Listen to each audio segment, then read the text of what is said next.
I met my soulmate when I was 15 years old. It happened on coincidence, and there's a really big plot twist in the middle, but it's what I believe to be the best coincidence God has ever thrown at me. In a matter of seconds, this boy walking towards me, and my friend screaming and holding his hand for a reason I wouldn't know at the time, quickly made me realize that the love of my life existed. That maybe God was listening when I told him all I wanted and desired, and if he could please help me find it. Everything I hated about myself, he loved, and everything he hated about himself, I loved. Everything he had, I wanted, and everything I had, he wanted. I loved his little tummy, to the bones behind his ears, to his double-jointed toe and all the little odd things that he had. He was unique, and his personality was beautiful. Why wouldn't I fall in love with him? I changed him completely without us realizing, and I feel it's because with me he actually had a future to plan to. Everyone said I changed him in a good way, and when he was told how he used to be, he was glad he was changed to the way that he was now. I spent almost 2 years with him that would quickly go by in the blink of an eye. 2 years filled with love, affection, and the occasional uncommon bumps in the road in which we'd reassure each other that we'd get over. But the last one he claimed was a little bit bigger than just a bump. And the distance, although not far, wasn't helping. But everyone around us said we were perfect, we clicked, and they could see how much love we had for each other, and they hoped that they could fall in love and be loved as much as we loved each other. Everyone was sure we'd never break up, and even if we did, we'd always get back together. If I had to recap those years, it would go something like this.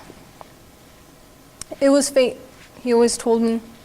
We had barely met, but we clicked instantly, and I felt like I had known him for thousands of years, and it was just a reunitement of a lover from a past life.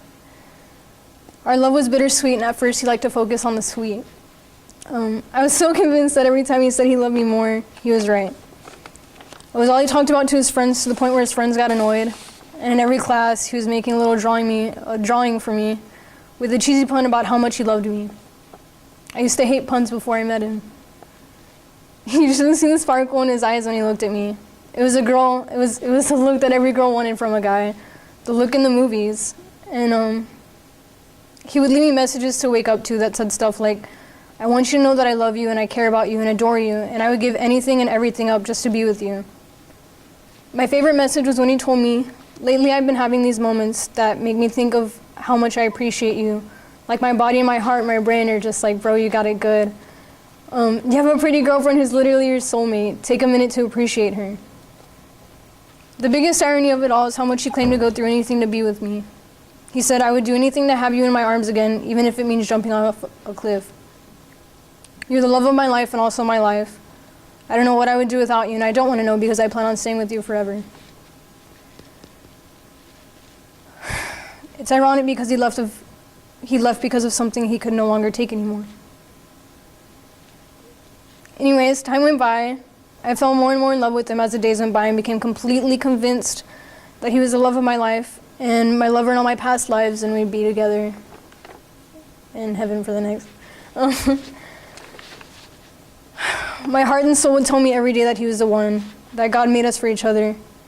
I had never been so sure of something before. And each time he held me, my soul never felt close enough. As much as I tried to pull at his skin, my soul was crawling out of my skin to be one with his.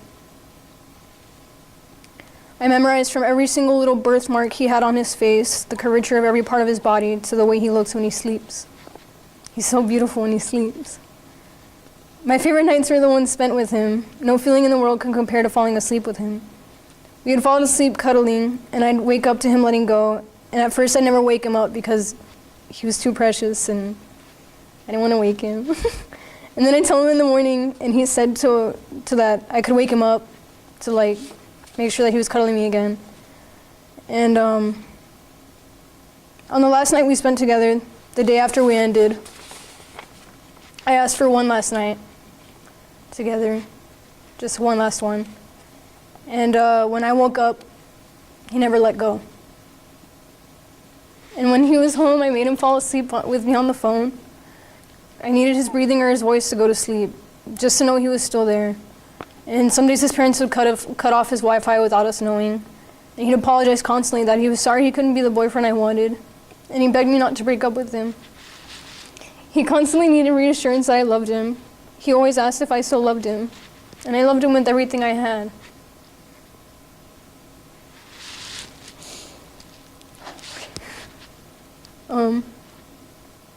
I always told him he was my favorite flower and I couldn't wait to grow with him.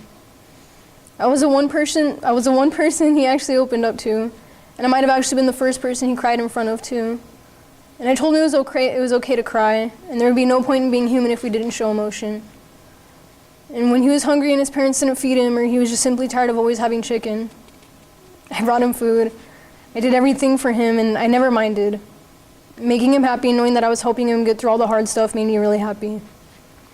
And I loved him with everything I had, and I was willing to do anything and wait however long it took, as long as I had him at the end. Nothing was too big to do for my soulmate. When his dad made him move schools, I wasn't worried because I was convinced he loved me enough to not let distance change the way he felt about me. But that was when things started going a little downhill. We never fought in person, and I really loved that about us. When we were together, nothing else mattered. It was us against the world. But slowly as time went on, he would give me that look, but the sparkle in his beautiful brown eyes was fading. And our arguments started to become a daily thing, and when I asked for reassurance, he would simply say, "Stop asking." And I kept being positive about it, and I tried to tell him that it was only one more year till we graduate, and 1 year goes by in the blink of an eye. And although a single blink takes 300 milliseconds, he decided he could only wait 200. I would still love him the same. He would apologize and say these were just bumps in the road and it didn't matter what his parents said because he loved me. All just a week before. I don't know what I would do without you became things are working out better for me. And during times like these, I always imagined that although we were apart physically, our souls were still together, watching us all the time and making sure we were as happy as they were. Our smiles were just as big and our laughs were just as loud. And whenever we did argue, they would get sad and try to come up with a way or a plan for us to get better and for us to fix it.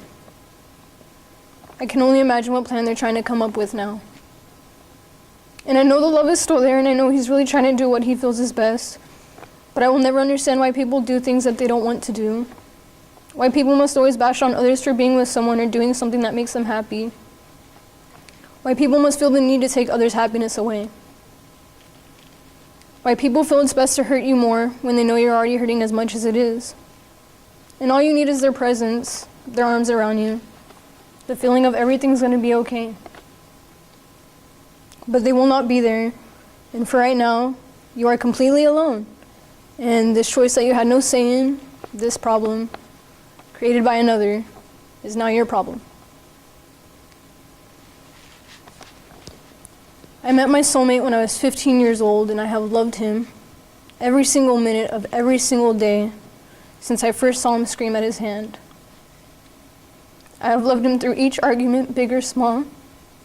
I have loved him even when I hated him. And I still love him even if he may not love me. And I don't know if it's going to work out. I don't know what's going to happen, and I'm honestly really scared. My soulmate is right there, but I don't know if they'll come back. And you can sit there and say it's just high school, this is small. There will be others. You're 17 and you don't know what you're talking about. But I've never felt something so strongly. It's a feeling within past the flesh and the bones, a circle of energy in the center of your chest. And it tells me he's the one. And all I can do for now is wait. But I can promise you that I will never stop trying. Because when you find the one, you never give up. Y hasta entonces yo te esperaré. Nunca me daré por vencida, amor.